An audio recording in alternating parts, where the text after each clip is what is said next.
Beruntungnya Hasan Nasbi punya pemimpin seperti Prabowo. Kalau bukan Prabowo, rasanya tak akan ada tempat lagi buat Hasan Nasbi untuk kembali.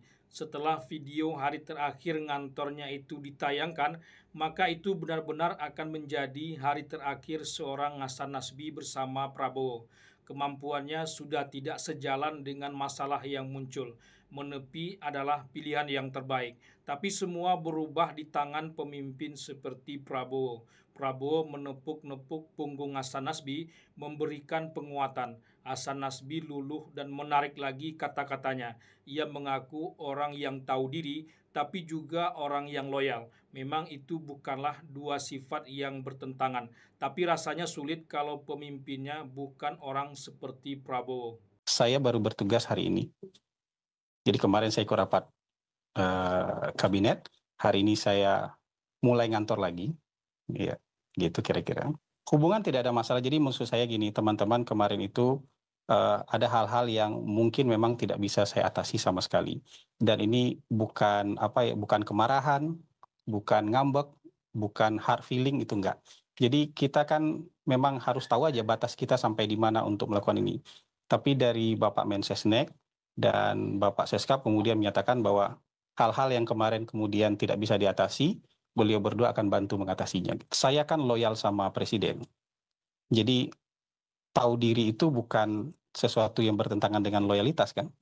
Tapi begitu diperintahkan untuk melanjutkan, ya patuh untuk melanjutkannya gitu. Prabowo memang pemimpin yang luar biasa. Rasanya belum ada pemimpin yang bisa membuat cerita seperti dalam kasus Hasan Nasbi ini.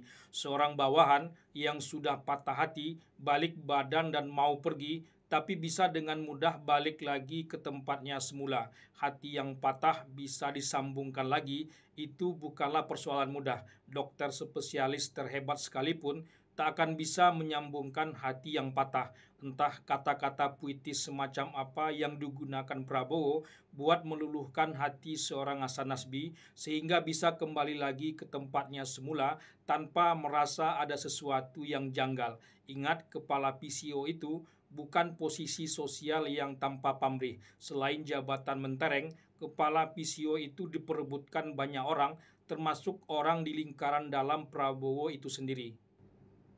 Hasan Nasbi tak merasa malu menarik atau menjilati kembali kata-katanya. Video hari terakhirnya ngantor sebagai kepala PCO itu sangatlah menyentuh.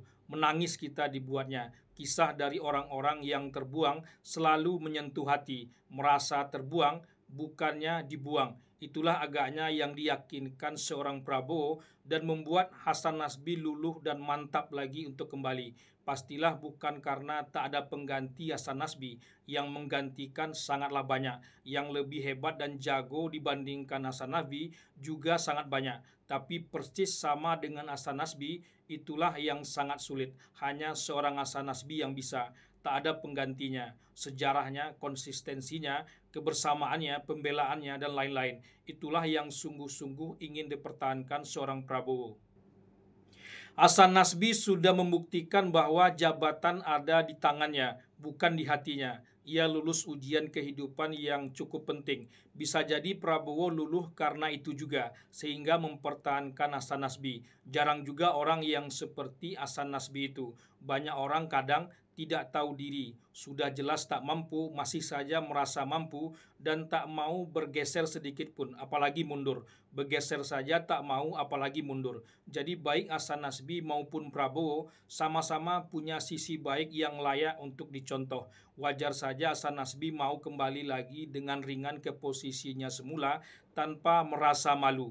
Tak ada alasan untuk malu berada di samping seorang pemimpin seperti Prabowo.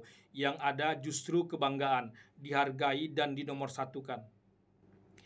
Keliru kita masih meletakkan kembalinya Hasan Nasbi ke posisinya semula dalam kerangka selamatnya orang Jokowi di sekitar Prabowo dan yang semacam itu.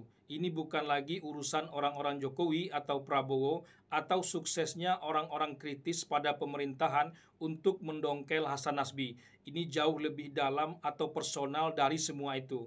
Hasan Nasbi sendiri tak mau lagi membicarakannya. Ia merasa akan jauh lebih baik ke depannya. Meski juga dekat dengan Jokowi, tapi seperti komentar saya sebelumnya, Hasan Nasbi sesungguhnya adalah orangnya Prabowo. Ia lebih dulu gabung dengan Prabowo di saat Jokowi masih menyusun puzzle-puzzle politiknya. Ini bukan sekedar seni kepemimpinan seorang Prabowo, tapi seni hidup dari rentetan pengalaman jatuh bangun yang panjang. Beruntunglah Hasan Nasbi berada dekat Prabowo.